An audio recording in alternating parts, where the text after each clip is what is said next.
Okay, everybody. So today we're going to be starting a new book in the Torah, the fifth book, final book of the Torah, which is the book of, in Hebrew, Devarim, or in English, Deuteronomy. Now, today we're going to be doing two things, and perhaps we could use the terms macro and micro. That on the one hand, I want to get a sense on the macro level of the entire book, not the Torah portion of Devarim or Deuteronomy, but the whole book of Devarim. That's sort of the macro level. But in order to do that, we're going to segue into focusing in the second half of our discussion on the specific content of the book of the Torah portion of Devarim. And that sort of microanalysis will open up a very important understanding of the whole sense of what the entire book of Devarim is about. So we're going to start on the macro, go to the micro, and then return to the macro. Okay, if that makes any sense. L'chaim, everybody. L'chaim. If you're the phone, so that was me drinking coffee. Okay, now, let's start off by talking about names. And the names are going to be a kind of a handle for understanding what this book is about. Names have great significance in general in Jewish tradition. Names are not arbitrary. They actually reflect something very deeply about a person. The Hebrew name for this particular book, as we mentioned just a moment ago, is Devarim. And Devarim means words, and it's for a very simple reason. There's this Jewish custom that we name books based upon the first significant word of that particular book. So the biblical book of Devarim begins with the phrase, Ela hadvarim asher diber Moshe el kol Yisrael. These are the words which Moshe spoke to all of Israel. So we don't want to name this particular book These, which is the technically speaking, hi Maxine, technically speaking, the first word of this particular book of the Torah. The first significant word would be the next word. These are the words. So we call this particular book the fifth book of the five books of Moses, Devarim, words, because it's the first significant word in the first sentence of this particular book of the Torah. Now, it happens to be a fortuitous choice. It's not just that it's the first significant word, but it happens to mean words. And indeed, the book of Devarim is, as we'll see later on, characterized by a lot of words of Moses, speeches. I just want to point out, it's somewhat ironic, this is sort of a footnote on our discussion, that when we first meet Moshe and God comes to him and says, have I got a job for you? If you remember this in the book of Shemot, the book of Exodus. So Moshe is not particularly thrilled about this job assignment. And as a matter of fact, if you remember, he tries to get out of the job assignment. And what excuse does he use for trying to get out of this job assignment? He's supposed to go to Egypt and go to Pharaoh and convince Pharaoh to let the Jewish people go. What excuse does he use that he can't take the job? Anybody help me? He can't speak. He doesn't speak. Right. He's got a speech problem. He's got a speech impediment. So Right. I think it's quite ironic that we meet Moshe in the beginning where he complains that he's, in Hebrew, kvad pel, kvad lashon, that he's a speech impediment. By the time we get to the end of the Torah, I guess he went to speech therapy because the entire book of Devarim is a collection of very lengthy speeches given by Moshe, which are incredibly powerful and dramatic and eloquent. So that's kind of an interesting contrast in terms of the beginning of Moshe's career as a public speaker, as it were, and the end of his career. That's a dramatic improvement. Okay, so in any case, that is the Hebrew name for this book, Devarim, meaning words. Now, the common English name for this fifth book of the Torah, as I'm sure you know, is Deuteronomy. Now, the word Deuteronomy is based upon a Greek word. It's a combination of two elements. So deutero, like the do, right? It means to twice, to, or to repeat. And the nami, Deuteronomy, so nomos means law. So Deuteronomy means the second law, or perhaps repetition of the law. Repetition of the law. Now, where does this Greek word come from, which then became the English name for the book Deuteronomy? It comes from, in fact, one of the verses that we find in the, more or less the beginning of the book, 17th chapter. Maybe that's not quite the beginning, but if you look in Deuteronomy chapter 17, verse 8, chapter 17, verse 8, Devarim 17, verse 18, 18, not 8. So the Torah is describing the laws of a king, the Jewish king. And one of the things that the Torah says concerning the king is, it says, "V'chatav lo et mishneh haTorah hazot al sefer b'lifnei hakohanim haleviim," that the king is supposed to write for himself a mishneh haTorah hazot, mishneh haTorah hazot, that Hebrew phrase. Now, of those three words, mishneh haTorah hazot, so the word Torah should sound familiar. Mishneh, that word, which apparently at this point we'll say is related to the word in Hebrew, sheni. Sheni means, can anybody help me out? Sheni? Second, right? Word sheni, two, right? So he's supposed to write for himself, two, or second of the Torah.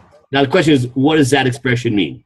Now, what that expression probably means, and this is the way the commentators, especially the Aramaic translation of the Torah, the famous Targum Onkelos explains, the classical Aramaic translation of the Torah, that it means that the king is supposed to write for himself a copy of the Torah. That Mishneh HaTorah, Mishneh doesn't mean two, it means a second copy, right? A copy. It means a copy of the Torah. So that's pretty interesting. You know, a king, according to the Torah, his job, he's not allowed to be some kind of despotic ruler over the Jewish people, but he himself only operates within the framework of Torah.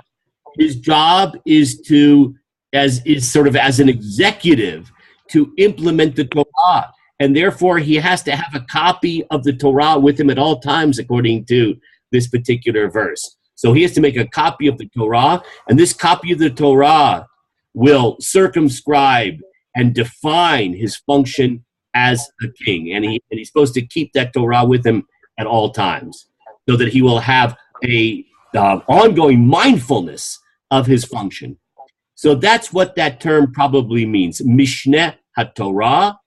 However, the Greek translation of the Torah, the Septuagint, understood that phrase as repetition of the law, a repetition of the law, and therefore that term was borrowed to describe the entire book of Devarim, the entire book of Devarim. Repetition of the law. Deuteronomy, right? Repetition, law. Deuteronomos. Fine. Now, if we just stopped here, I would say the following. We have the traditional Jewish term for the book, which is Devarim, based upon the first significant word in the book. And then we have this English term, Deuteronomy, which means repetition of the law. And I would just say that's nice information. And I prefer the Jewish name for the book, obviously, Devarim. And the word Deuteronomy, repetition of law, well, whatever. However, it's not so simple. Because in Talmudic literature, in the Talmud itself, Talmudic literature, so we're talking about the literature that records all of the oral traditions that was written down around 2,000 years ago. In that literature, guess what the book of Devarim is called? The book of Deuteronomy. It's called Mishneh Torah.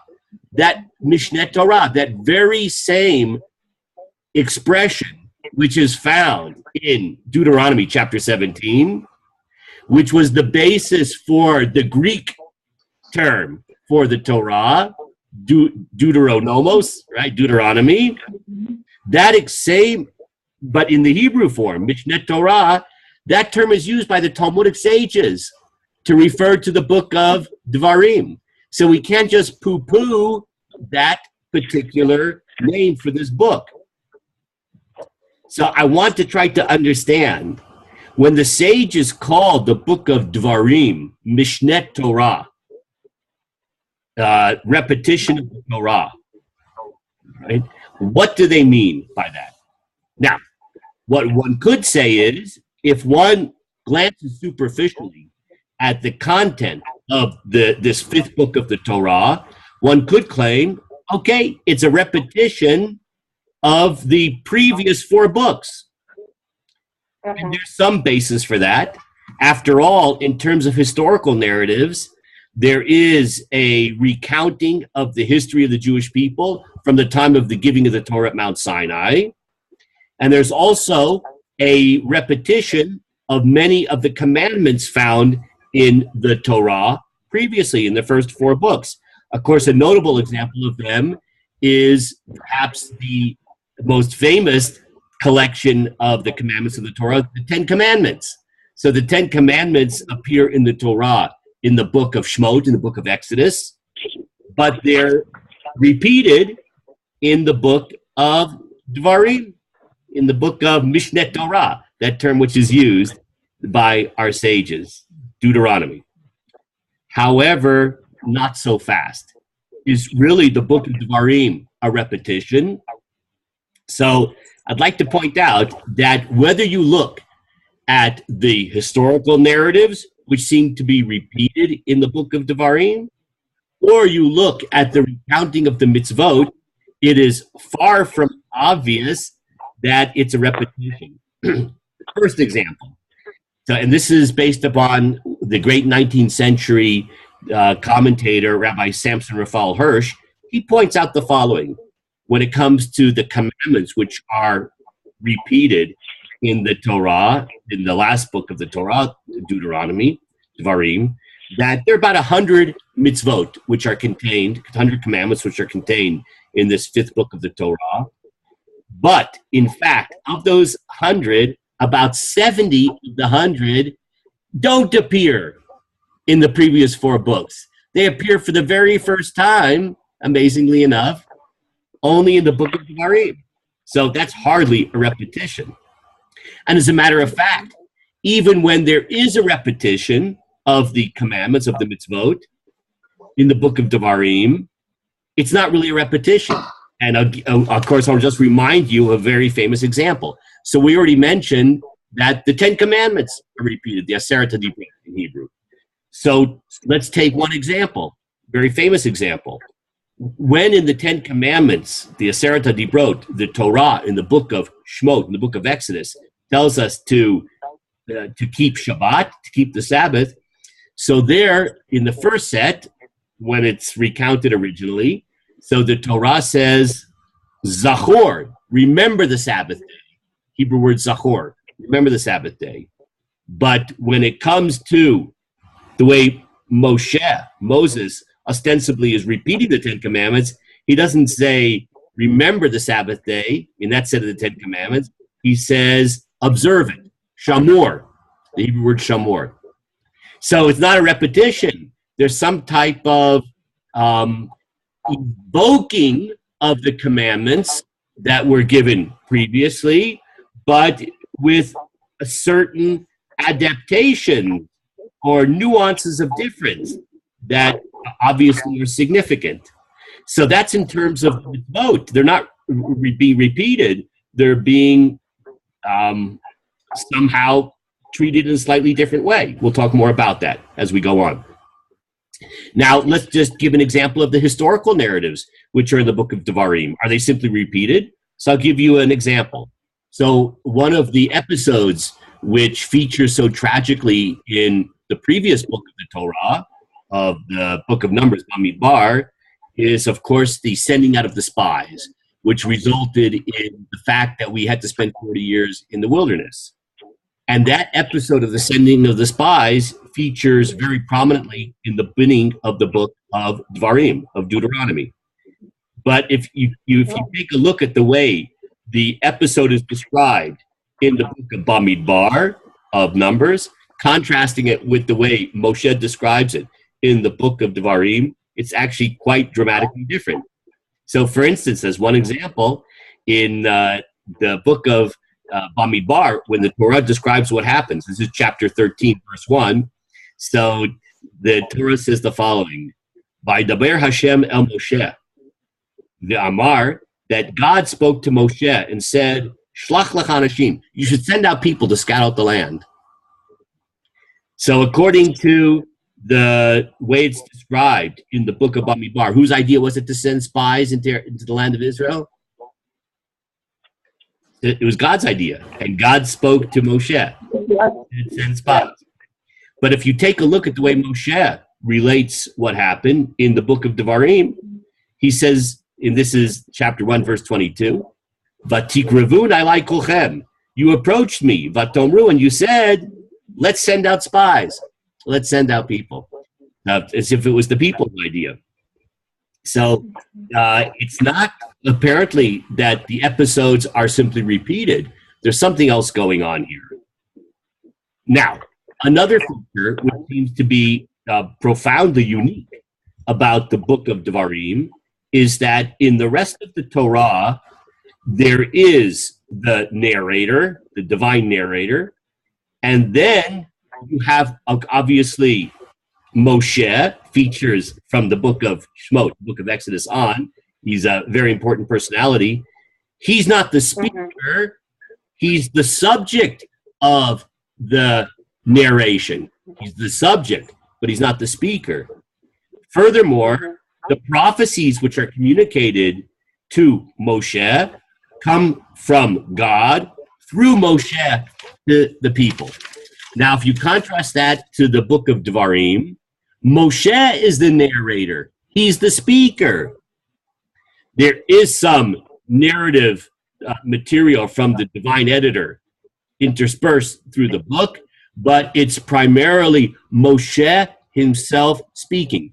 And the very beginning of the book alerts us to that, right? The very beginning of Devarim, as we mentioned when we talked about the name of this book, Eila ha-Devarim asher diber Moshe. These are the words which Moshe spoke. So the entire book of Devarim is essentially a collection of the words that Moshe spoke. And instead of describing God as commanding Moshe or using Moshe as a conduit for communicating prophecies, Moshe is the speaker who then says, and I'll give you an example, chapter 1, verse 42, Vayomer Hashem Elai, Emor lehem, God had spoken to me, and he said, Emor lehem, say to you. So Moshe is the speaker, and Moshe is saying that God had revealed prophecies to him, which he then communicates to the people. So the book of Devarim is hardly a repetition, neither in the narrative material nor in the legal material in terms of the mitzvot, but rather it's a collection of these speeches. Now, if you wanted to divide up the book of Devarim into components, you could, in very broad strokes, say that it begins with about 4 chapters, chapters 1 through 4, with a historical introduction. Then the main body of the book, chapters 5 through 26, consists of these the speeches of Moshe with the commandments, where he goes over the commandments of the Torah. And then the end of the book, from chapter 27 on, is the formalization and sort of reenactment of the covenant. Reacceptance, perhaps is a better word, of the covenant. Now, so we've seen Devarim is a little bit hard to get a handle on. It's very different in the style in which it's written, in contrast to the previous four books. And it's hard to understand the relationship between it and the previous four books. It's not Mishneh Torah in the sense of a repetition of the Torah. That term, that title, cannot possibly mean repetition. So what is it? So in order to answer this question, we're going to do two things. We're going to start out by studying the introduction written by Ramban Nachmanides, the so important Spanish medieval commentator on the Torah, perhaps the second most important medieval commentator. Rashi would be number one, and then we have Ramban. So I actually sent out this Hebrew text to people. It's only in Hebrew. So if you got the text and you can follow the Hebrew, that's good. And if not, I'll read it and translate it and explain it. So we'll go through the Ramban. It's going to take a few minutes and see what we can understand, insights we can get about the book of Devarim through the Nachmanides, Ramban's introduction to this book. And then we're going to, like I said before, go from the macro to the micro, take a look at some of the contents of this week's Torah portion, the first Torah portion in Devarim, and that's going to take us back to the macro about a fundamental understanding of what this entire book is all about. Okay, so I'm going to read in Hebrew, translate, and explain. So the Ramban says the following: HaSefer hazeh inyano yadua shehu Mishneh Torah. He says, this book, its contents are well known. It is Mishneh Torah. Remember that term, Mishneh Torah, which is borrowed from the term the Torah uses with regards to the king. He's supposed to write a Mishneh Torah, which probably means a copy of the Torah. But that term was then adopted both by the Greek translation of the Torah and to refer to the entire book of Deuteronomy. That's why it's called Deuteronomy. And it's also used by the sages, Mishneh Torah. So the Ramban here adopts that term. It is Mishneh Torah. Now the question is, what does Ramban mean by that term? We're going to find out. He goes on to say, Yivaer bo Moshe Rabbeinu lador nichnas ba'aretz rov mitzvot haTorah tzrichot Yisrael. Says the following: that in it Moshe is going to Yivaer is the Hebrew term. Will explain Yivaer. Now, the Ramban uses this term very significantly, because if you take a look and if you open up your, hopefully you have in front of you a copy of the Chumash, if you take a look at the beginning of this particular book of the Torah, of Devarim, and if you look in chapter 1, and if you take a look at verse 5, so 1:5, so the Torah says the following when it introduces what the book is about. It first has a sort of geographical and chronological focus. You know, when did Moshe give these speeches? And then it says in verse 5, Be'ever Yarden Be'eretz Moav, it was in the eastern bank of the Jordan, in the land of Moab. Ho'il Moshe Be'er et HaTorah Hazot Lemor.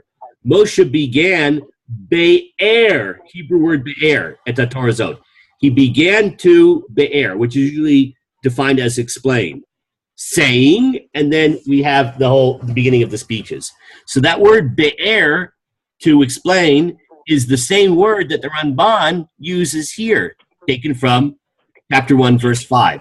So whatever that verb means, which I'm just for now translating as explain, you'll see a much deeper explanation as we go on, is going to be highly significant. Be'er, that Hebrew word Be'er, that Moshe is be'ering. I'm making an English word out of the Hebrew word. He's be'ering the Torah. And to whom is he be'ering the Torah? Right? Everybody get what I'm doing? I'm taking a Hebrew word, I made an English word out of it, be'ering, right? And we could, like I said, we could very roughly translate it as explaining. So he's explaining it to whom? to the generation which is entering into the land. And he's interpreting, according to the Ramban, the majority of the mitzvot of the Torah, which are necessary for Israel as a whole. Israel as a whole. Now, what does he mean by that? So the Ramban goes on, and I think I'll paraphrase a little bit instead of reading each word, just for the sake of efficiency. He points out something amazing. If you take a look at the commandments of the Torah, which Moshe repeats or explains, you will find something amazing. That there are amazing amounts of the Torah which are devoted to the laws of the sacrifices, how the tabernacle, the Mishkan, is supposed to operate, laws of ritual purity, etc. Much of the book of Vayikra, Leviticus, deals with those issues. Much of the book of the latter part of the book of Shemot, of Exodus, which describes the construction of the tabernacle and deals with the priesthood, etc. None of that is discussed in Devarim. Completely left out. Why? The Rabban is explaining. Because Moshe here is in front of the Jewish people. He's about to die. The Jewish people are about to enter into the land. And he's addressing the issues which will be relevant to the vast majority of the nation as a nation. Now, it's true, there's a small subset, the priesthood, and there's certain rules and regulations that deal with the priesthood. But the priests will take care of themselves. They've been given their instruction already. It doesn't need to be repeated by Moshe. The Ramban says that the Kohanim are Zrizim, that the priests are very enthusiastic about their jobs, and they've already been given their marching orders, their instructions. It doesn't need to be repeated here. Okay. But then the Ramban goes on. So Moshe is now going over those aspects of the Torah which were given previously in a selective manner. Why? So he says the following. Pam lahosif bahen beur. Sometimes in order to add further explanation. That's that word, remember I said be'ering? The Hebrew word liv va'er, that infinitive, that root, liv va'er, bet aleph resh, which I said can mean to explain. So sometimes he's returning to a mitzvah in order to explain it. It's not repeating it, it's explaining it. Or, he goes on, or sometimes he repeats a mitzvah because he wants to emphasize it, especially the prohibition on anything to do with idolatry. So there, Moshe is not necessarily expanding or elucidating the particular divine commandment, but he's repeating it in order to emphasize the crucial nature of the need to have sole and exclusive allegiance to God and to not go astray and worship other gods. But then the Ramban points out that sometimes in this book of Devarim, there are mitzvot, commandments, which actually don't appear at all in the previous books. I mentioned that in the beginning. So why is that? So he points out that, number one, it's axiomatic to the Ramban that these commandments, which appear for the first time in the book of Deuteronomy, it's not that God revealed them or that Moses made them up, God forbid. They were already part of the revelation, the prophecies that Moshe experienced earlier in the wilderness, at Mount Sinai, or in the tent of meeting, in the initial part of the experience of the 40 years in the wilderness in the first year before the sin of the spies. However, Moshe shares this information now with the Jewish people. The question is, why are there certain mitzvot that don't appear in the first four books? So the information, the prophecies were revealed previously, but the mitzvot are only being communicated now. So the Ramban gives two explanations. He says there are certain mitzvot, certain commandments that only function when you enter the land. And therefore, Moshe will share with the entire Jewish people certain mitzvot only now, because it's only now that that mitzvah will become operative when the Jewish people come into the land. Or there are certain mitzvot that, in fact, are rare, they're uncommon, and therefore there was not a necessity to reveal it earlier. But now the Jewish people are going into the land and inheriting the land. Now they have to know about all of the mitzvot, even those that will be rare. Now, what you see from this discussion is that the centrality of the context of the land of Israel for the implementation of Torah, that there are many mitzvot which Moshe was told by God that these are not essential for observance outside the land, only inside the land, and therefore that even those mitzvot which are rare, Moshe now reveals them to the Jewish people, shares them with the Jewish people, or mitzvot which are only applicable, not a matter of being rare or common, but they're simply not applicable at all, that those are revealed now in the land. So the centrality of the land of Israel for the full implementation of Torah. Now, the last paragraph in the Ramban's introduction, and he goes on to say the following. There's also another important function to appreciate about this book, especially when you look at the initial few chapters of this book. When you look at the initial few chapters of this book, so Moshe repeats, unfortunately, some of the tragic incidences that happened during this time, especially the emphasis on the sending of the spies, that great sin. So what is the point of the sort of the historical material which reminds the Jewish people of our backsliding in the wilderness? So the Ramban explains that the purpose of that is several. Number one, in order to remind ourselves that in spite of the fact of our backsliding, that God is full of mercy and didn't dump us. That in spite of that, we're actually entering into the land as a nation, and God, in fact, did not give up on us or wipe us out. So we're reminded of our sins in order to be reminded of God's mercy. Number one. Number two, it's in order to, in fact, remind us of the dangers of straying. It's a kind of chastisement and moral rebuke so that we can be vigilant about our behavior and not backslide. So to be reminded of God's mercy, that we're still here, and to be vigilant to not repeat those errors which were made in the past.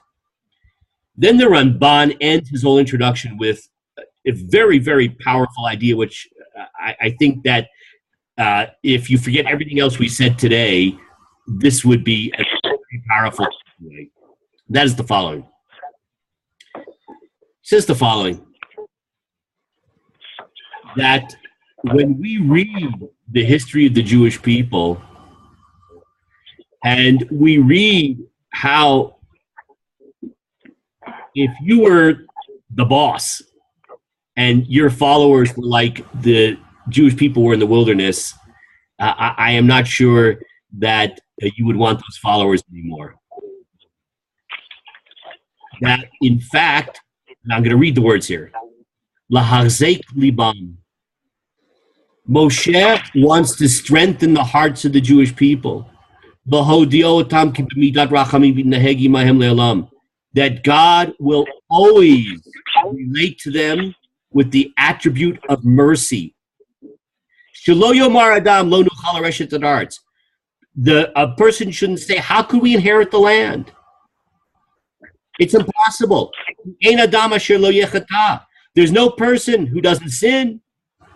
And that the consequence of sin is that we pay the ultimate punishment of not being able to enter the land, like what happened with the spies, right? The Jewish people sinned, and that generation had to be wiped out.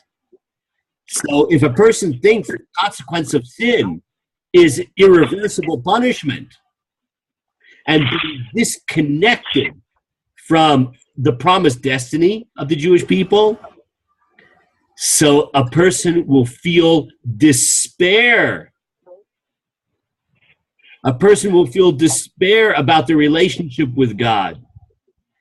Therefore, the Ramban says that Moshe wanted to emphasize, and I quote, Ki HaKadosh Baruch Hu Rachaman Malei Rachamim, that God is merciful, full of mercy. Ki Haslicha v'hamechila mimenu yitbarach, that God's infinite forgiveness is an essential aid in order to be able to worship God properly. And he quotes from Psalms. This is Psalm chapter 130. Ki imcha haslicha laman tivarei, that God is full of forgiveness in order that we should be able to worship him in awe. What's the connection? That if a person feels the shame of sin, the shame of deviation from God's will, that sense of shame profoundly causes a sense of despair in one's relationship with God. How can I have a relationship with God?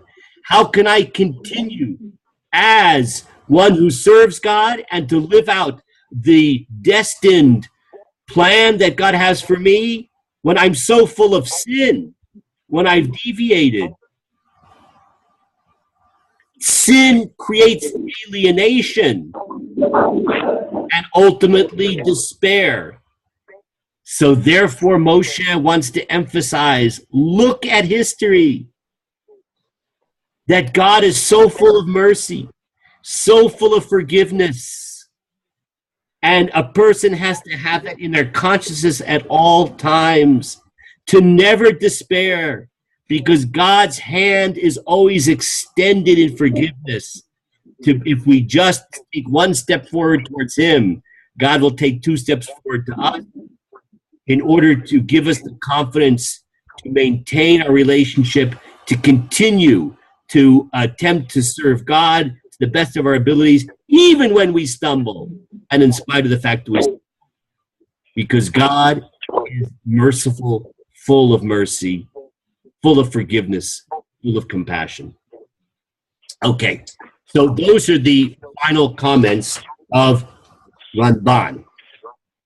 Okay, it's very powerful and something I'd like, that's sort of a takeaway. If, like I said, if you get everything else we said, don't forget that. Now what I want to do is, in our last part of today's discussion, go micro, take a look at this week's Torah portion and see how that helps us further to understand what's going on here in the book of Devarim, book of Deuteronomy. Now, if you take a look at this week's Torah portion, you can very clearly delineate what's going on. So in the very beginning, there are introductory remarks which supply context both in place and in time. And that's not Moshe's voice, that's the divine editor speaking. And then when you move on in the book, it's still in the first chapter. That's chapter 1, verse 1 through 5, context. And then Moshe begins to speak. And he begins to speak with that word that I mentioned to you, be'er. Remember, liva'er, which I said perhaps you could translate it as explain. So Moshe begins to speak, and he begins to speak with a historical overview. He starts with Mount Sinai. He discusses the appointment of judges to help him rule the Jewish people, to guide the Jewish people. He then relates the episode of the spies. And then Moshe skips 38 years, right? Because of the episode of the spies, the Jewish people are stranded in the wilderness for all of those years. So there's the episode of the spies, then 38 years that Moshe then skips. He then skips to the very end of the period of the desert. and describes the navigation of the Jewish people through the nations, which bordered the land of Israel, of Moab and Seir. And then he recounts the conquest of the kings of Sichon and Og, the inheritance of the lands east of the Jordan River by the tribes of Reuben, Gad, and half the tribe of Manasseh. We discussed that earlier. And then ends by, in this week's Torah portion, a recounting of his exhortation to Joshua, Yehoshua, which, of course, is very dramatic. Just read those words at the very end of this week's Torah portion. So, chapter 3, verse 21. Chapter 3, verse 21. And I commanded Joshua at that time, saying, your eyes has seen everything that the Lord your God has done to these two kings, Sichon and Og. So will the Lord do to all the kings when you cross over. You shall not fear them, for the Lord your God, he shall wage war for you. You shall not fear them, for the Lord your God, he shall wage war for you. Of course, that is a very stirring verse in light of current events in the land of Israel. Now, I want to share with you, in terms of our micro analysis, which is going to go back to a macro analysis, I'm sorry? Did someone say something? Okay. I want to share with you an approach which a friend of mine, Rabbi Yitzchak H. Shalom, who's a rabbi in Los Angeles, and he was also, I went to camp with him every Sunday. So he slept in the bunk bed beneath me. And he's a wonderful rabbi and beautiful commentator, beautiful essays on the Torah, Rabbi Yitzchak H. Shalom. And he points out the following questions. That's a very Jewish way of approaching things. Ask a lot of questions. Sometimes the questions are better than the answers. But let's start with some questions. Why is it that when Moshe begins his historical review, he spends a tremendous amount of time describing the appointment of judges to help him lead the Jewish people? Including, remember, there are many things that Moshe leaves out. It's not like he's repeating the 4 books of the Torah which came before this. He's not repeating. He's choosing and adapting and explaining. So obviously he has to be very selective. But there's a lot of material, a lot of time spent emphasizing the appointment of the judges to help him lead the Jewish people. That's number one. Number two, you see a similar thing when Moshe repeats how God had selected Joshua, Yehoshua, to take over after Moshe. And Moshe repeats the charge which was given to Yehoshua, his job assignment.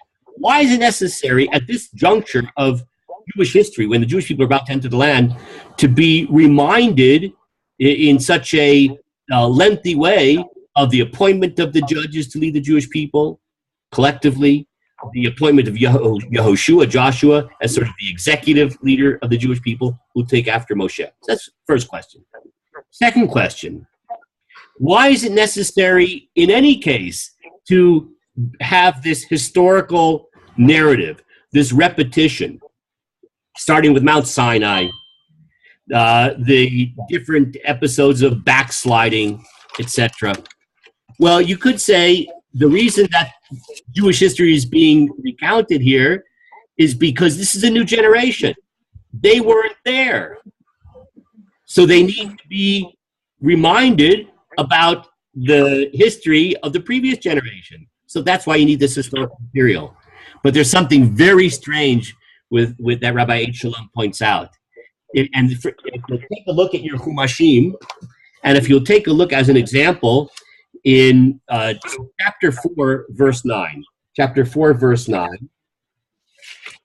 If you open up chapter 4, verse 9. There's something strange. Now remember that he's giving this historical overview because it's a new generation who weren't there. They didn't experience it. But look how the Torah formulates this. I'll just read it in English. Only beware for yourself and greatly beware for your soul, lest you forget the things that your eyes have beheld, and lest you remove them from your heart all the days of your life, and make them known to your children and your children's children. The day that you stood before the Lord your God at Horeb, at Mount Sinai, when the Lord said, gather the people to me, and shall let them hear my words, etc. What is wrong with that passage? Moshe is recounting Jewish history because they weren't there. Yet, when Moshe recounts Jewish history and he's speaking to this new generation about the land, what pronoun does he use? You. You. Huh? You. It should be they. They weren't there at Mount Sinai. How could he say you? So what we're going to do now is to understand this more deeply. And we'll be able to understand the centrality of why Moshe emphasizes the appointment of judges, the appointment of Joshua, Yehoshua, and why he addresses the Jewish people, even though it's a new generation, and they weren't at Mount Sinai. They didn't experience all the backsliding. It was a new generation. Why the historical recounting is you. And this is fundamental. Rabbi H. Shalom explains that there is a tremendous challenge. You know, if somebody has a personal religious experience, that's very nice for them. But that's not religion. Religion is the framework, the context, the system by which people on an ongoing basis, not just in one lifetime, but in the children's lifetime and in their children's lifetime, can navigate their lives with a spiritual moral compass as a function of a message and events that they themselves didn't experience. How does one do that? We have these two generations, the generation that stood at Sinai and the generation that is standing on the precipice of Zion, of Zion. They're two completely different generations. How does one bridge the gap between Sinai and Zion? That is the job of a leader.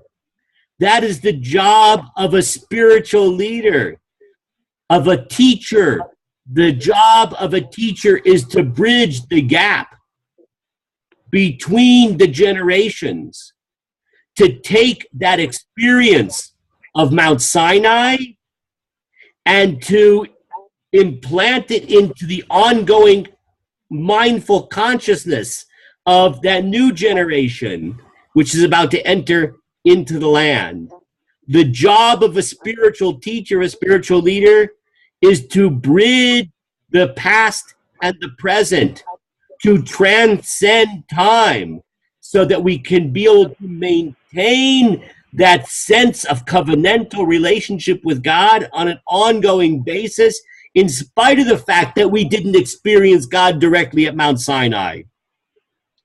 Well, who was the first great teacher to be able to bridge that gap between Sinai and Zion, between past and present? That's Moshe. That's why in Jewish tradition, when we refer to Moshe, we don't just say Moshe. We say Moshe Rabbeinu, which means Moshe, our teacher. Moshe is the teacher par excellence, whose job it is to transcend time, that the past and the present meld into one. How does he do that? There are two vital factors to be able to do that. We have an important Jewish holiday that the Torah lays out for us as an example. Passover, Pesach. And at Pesach, the Torah tells us that we are going to relate to our children the story of the Exodus from Egypt. And our sages tell us that when we relate that story of the Exodus from Egypt, that every person has to feel like they were there themselves, to see themselves as if they were experiencing personally the exodus from Egypt. That's why Moshe now, we can understand, when he addresses this generation, he uses the pronoun you. You, what your eyes beheld at Mount Sinai. This is not a history lesson. History is insignificant if you think of it as history. History, if it's just memory, then memory can be distorted. Memory is irrelevant. It's an ongoing sensibility of being that ongoing, vivid, vital, covenantal relationship with God.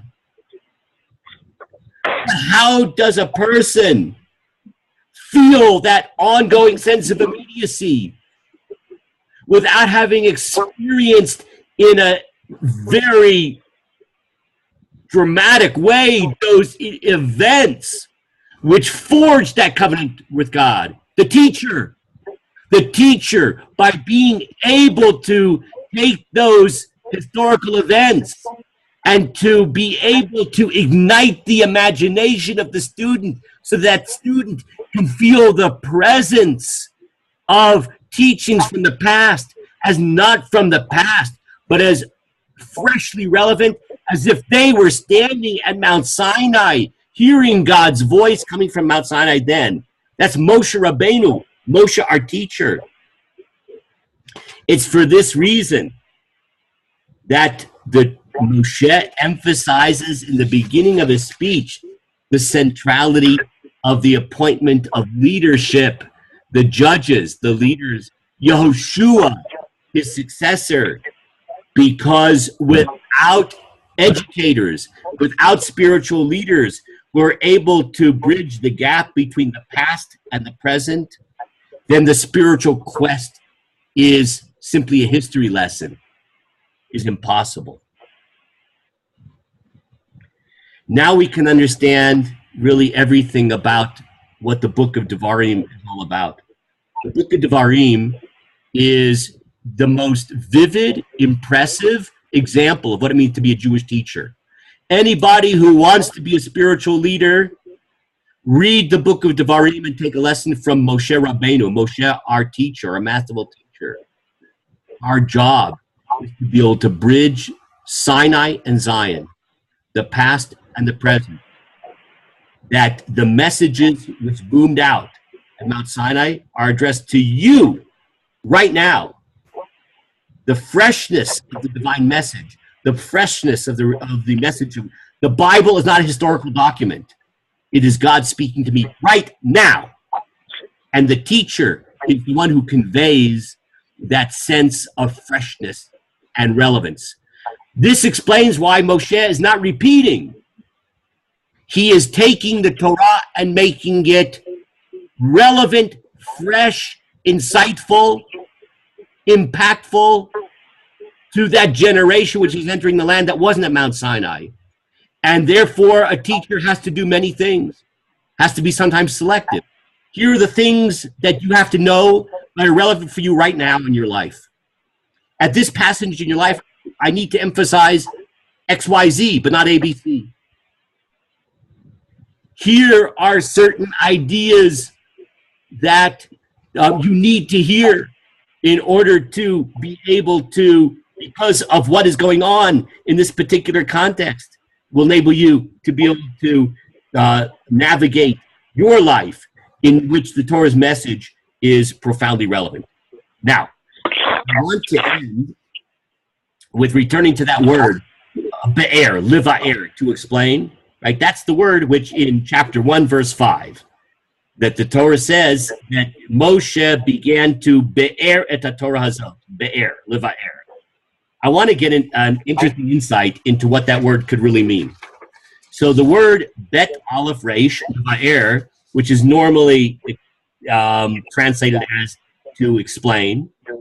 So what we're now understanding is it has a sense of bridging past and present, making timeless and eternal ever relevant God's message for us. But what's interesting is that same Hebrew word, bet aleph resh, be'er, that word means a spring. That very same word, here we're using it as a verb. There's a noun that comes from that exact same 3 letters, be'er. A bear is a spring. So there's an underground source of water, and we have these right where I live here in the Judean mountains, right near my house here. And there's subterranean sources of water, and people dig kind of a little pool, and the water comes from underneath the ground, filling the pool like a spring. It's a spring. Okay? So be'er. Now that particular term, I want to share with you a beautiful teaching of our Talmudic sages. The sages said this is a midrash from Shir Shirim, a midrash based upon the Song of Songs. And midrash begins by saying the following: the words of the Holy Torah, the words of the Torah are like water. They're like water. They're like water. How are they like water? So the midrash says, we see this in the book of Isaiah, Yeshayahu, chapter 55, where the prophet says, all who are thirsty, go to water. Isaiah is not saying, because you went jogging and you're thirsty, go drink a glass of water. He's saying, all who are thirsty for God, go to water, go to Torah, go to God's word. The words of the Torah are compared to water. Now, why does the prophet Isaiah use this metaphor of water? So our Talmudic sages go on. That just like water gives life to the world, we can't exist without water, so too Torah gives life to the world. And then the Midrash quotes from the Song of Songs. And I want to read to you the Song of Songs, this particular passage. And amazing enough, remember the word be'er means a spring of water. So it uses that exact word. It says the following. This is in the Song of Songs, chapter 4. Ma'ayan ganim be'er mayim. I'll translate that to English in just a moment. But Ma'ayan ganim be'er mayim. Remember the word be'er? Moshe explained. Now, so the word be'er is a noun, which means also a spring of water. Be'er mayim. Mayim means water. Be'er mayim hamim. The verse in says, a spring full of living water.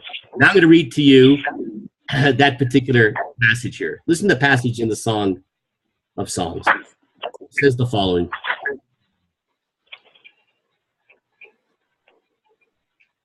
A garden locked.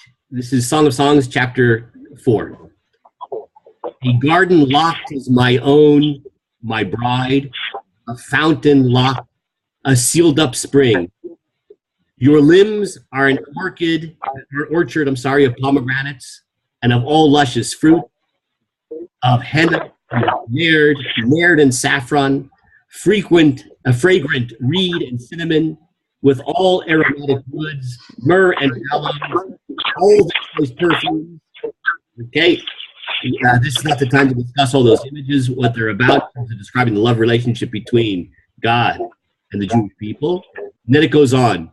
You are a garden spring, a well of fresh water. So you are a garden spring.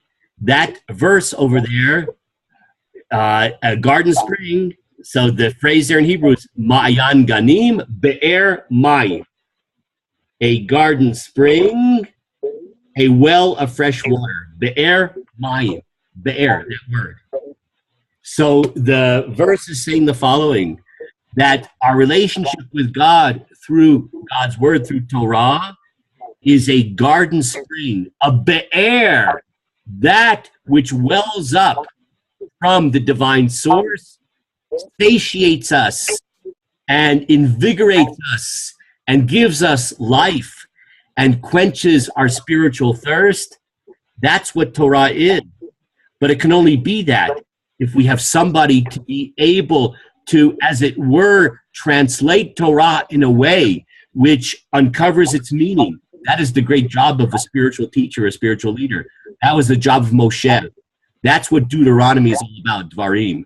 It's taking all of the Torah that came before the 4 books of Moses and then teaching it, Liva'er, to make it into a spring of living water, which quenches our thirst by being able to emphasize certain things, to bring out the meaning of otherwise perhaps cryptic passages, to give further clarity to passages and to show their relevance. Moshe in the book of Devarim is acting as the great teacher. And in this respect, the great Rabbi Soloveitchik, one of the great teachers from the 20th century, said the following. In Judaism, we use the term written Torah and oral Torah. There's the written Torah, and then there is the way we understand the written Torah. That's called the oral Torah. So Rabbi Soloveitchik said something. We normally understand written Torah as the 5 books of Moses, and the oral Torah is the type of teachings we find in the Talmud. He says it's not really true. That the first 4 books of the Torah are the written Torah. The 5th book is already the beginning of the oral Torah. The 5th book, the book of Devarim, is Moshe acting as the first great teacher who looks back upon the Torah, which is the first 4 books, and then makes that Torah not just ink on paper, but water, giving life, sustenance, and vitality welling up from the divine source underneath the earth. Okay, we'll end on that thought, and I want to wish everybody a wonderful Shabbat, and take care. Thank you very much. Thank you so much. Shabbat Shalom. Shabbat Shalom.